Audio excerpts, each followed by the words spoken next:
30 times.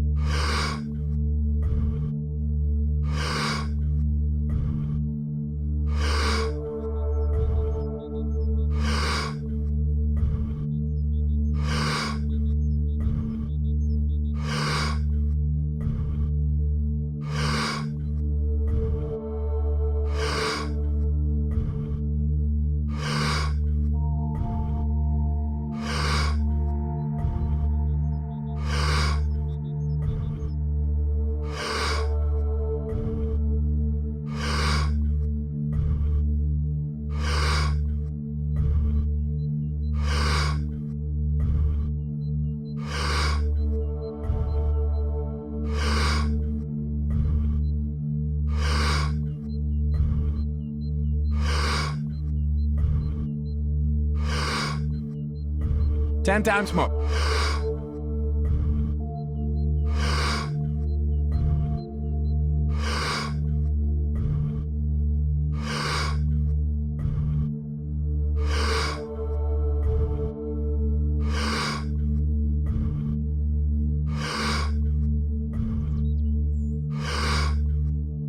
Two times more. Letting go and stop. Or success or reaching goals or growth or whatever you say. On one level in the physical world, it's about how well you harness your physiological and your psychological process, isn't it? Whether your body and mind works against you or works for you, this is a big difference. So there is enough evidence to show only when you're in pleasant levels of experience, this happens best. So obviously, joy is first, then growth. If you're joyful constantly and you have no fear of suffering because you understand all human experience comes from within you, and so you have managed to create the kind of experience that you want, now growth is possible unbridled. If you have the fear of falling down and suffering, you will not go very high, isn't it? So how do you work through that? How do you help people on that path? Many ways to look at it. One of the simplest ways to see it is, all human experience has a chemical basis to it. Right now, let us say you're joyful. If you look at your chemistry, it'll be in a certain way. Let's say you're miserable. If you check your chemistry, it'll be in a completely different way. Now we have a technology that with which you create a chemistry of blissfulness. So my chemistry is blissful, doesn't matter what's happening. The drama around me is happening in so many different ways, but this is a privilege that I've kept for myself. Me being joyful or miserable, me being peaceful or disturbed, these privileges I have not given it to anybody else, I kept them to myself. I think every human being should do that.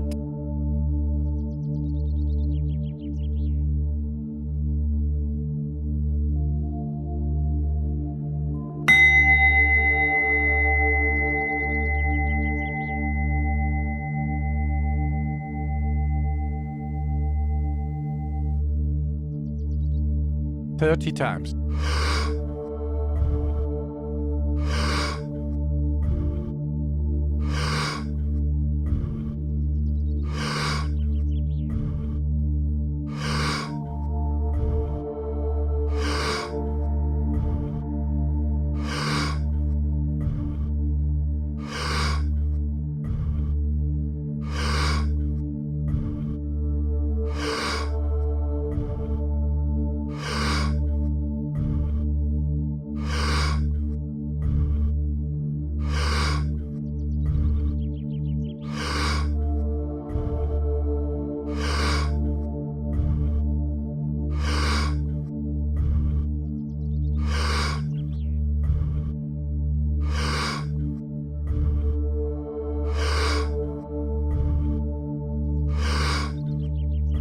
Ten times more.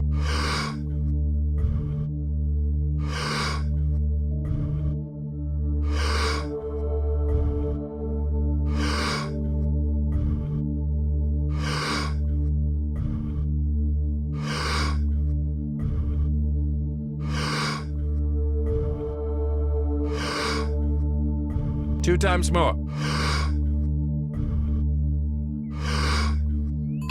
letting go and stop. That the privileges of the nature of your experience must be in your hand. Because when you try to act in the world, there are many forces. All of them will not always cooperate.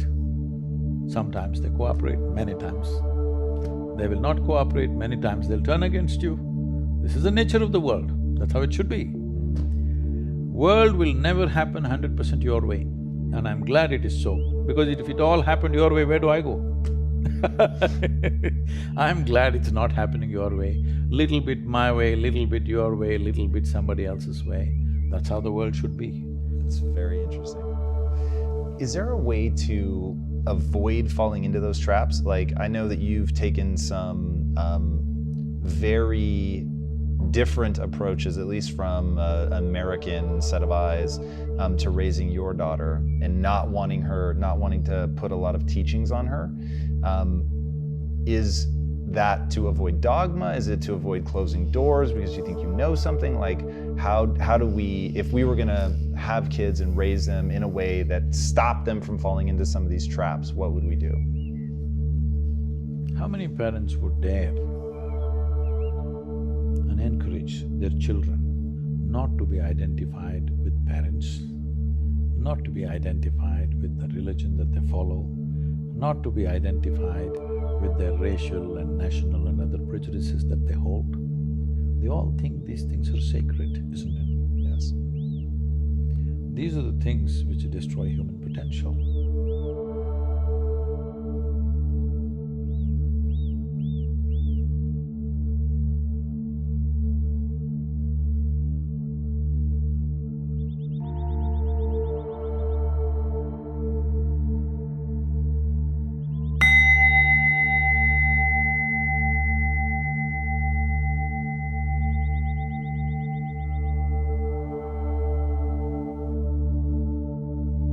30 times.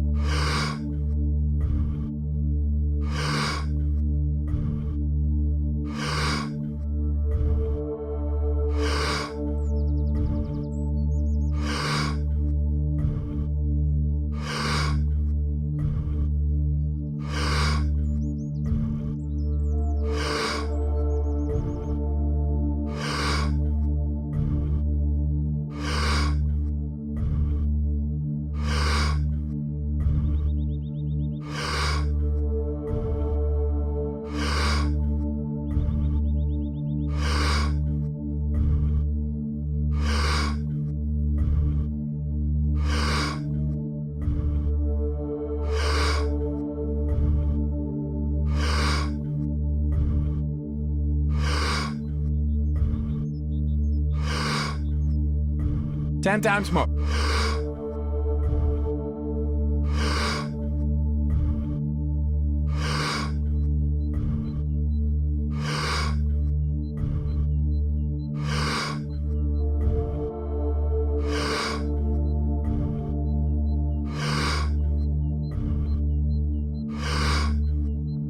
Two times more.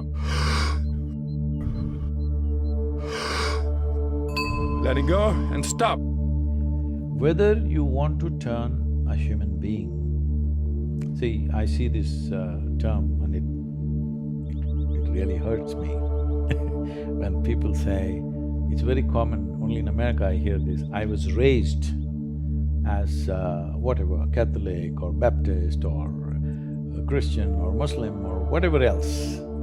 I was raised. See, you must raise only cattle and sheep. You don't raise human beings. You have to cultivate a human being.